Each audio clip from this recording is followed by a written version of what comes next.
Okay, so now let's look at how the transactions could be encoded in the jdbc and using a mysql database. These sample codes you can actually find on the internet. Um, so as you can see, the sample codes have the import statements that we previously also used in the jdbc example that we provided earlier.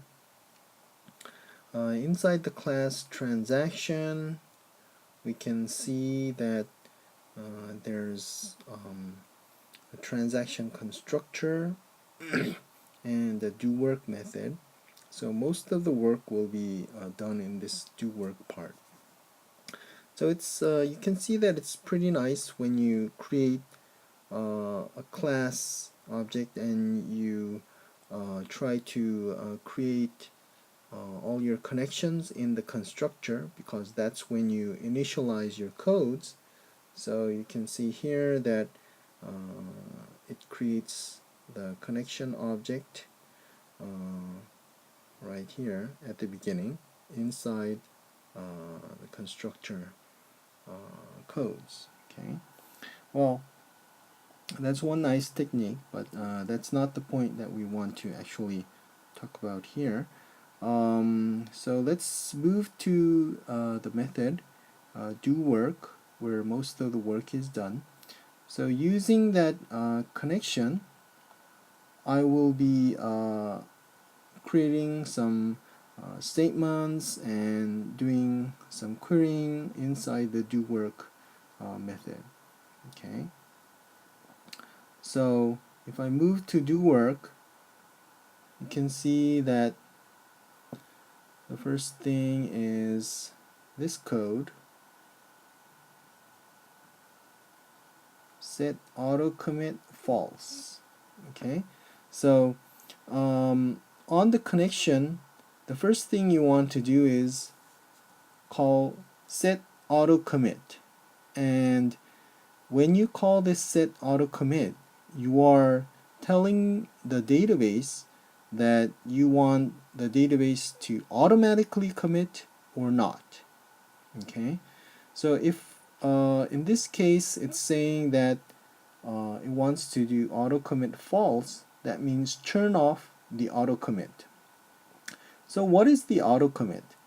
Auto commit is a way that when you send an SQL query to the database will automatically commit for each SQL command. Okay, so it's a transaction is going to be a single SQL statement.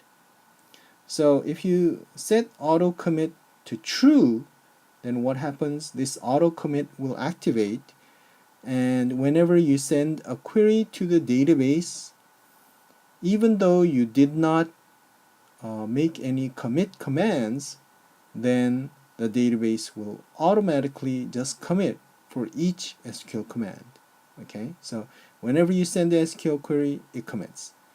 You send an SQL, it commits. You send an SQL, it commits.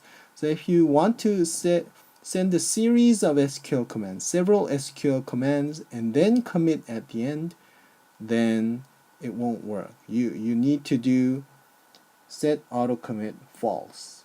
Okay, so that way you can make a transaction to contain several SQL commands. So you don't want the database to automatically commit. You turn off the auto commit. Okay, so if you turn off the auto commit, then now the thing is you will have to do the commit by yourselves. Okay, so where is that commit command? You can see it actually here. Connection.commit. Okay, so after you do these series of operations, okay, so here you can see that there's some statement, there's some result set, blah blah blah. You go through the result set, you do a lot of things, and then at the end you are going to commit by yourself. Okay, so in here you are trying to get control of all the commit operations by your program. Okay, and there is also a rollback. So if you look here inside the try catch, inside the try, so if something goes wrong in here, then usually, you know, there's an exception, and then it'll go here. So at this stage, if you get an exception, what you want to do is you want to do a rollback. So the connection.rollback will roll back all of the work you've been doing up to the point that the exception occurred. Okay, so you would want to do a connection.rollback to roll back all of the things that happened in your previous codes. And then here's a print stack trace to print out any errors that happen. Okay, of course here's the static void main to create a transaction and call the do work method. So it'll get here and then you will be able to run the transaction. Okay, so it's a very nice way to kind of create all of your SQL commands inside here, and then do your commit at the end. Okay, so in your homeworks you'll also try to run several queries, and then you would want to do your commit at the end. If you set the auto commit to true, then actually you don't have to worry about all these committing and rollbacks and blah blah blah. Okay, so the system will automatically commit for each of your SQL statement.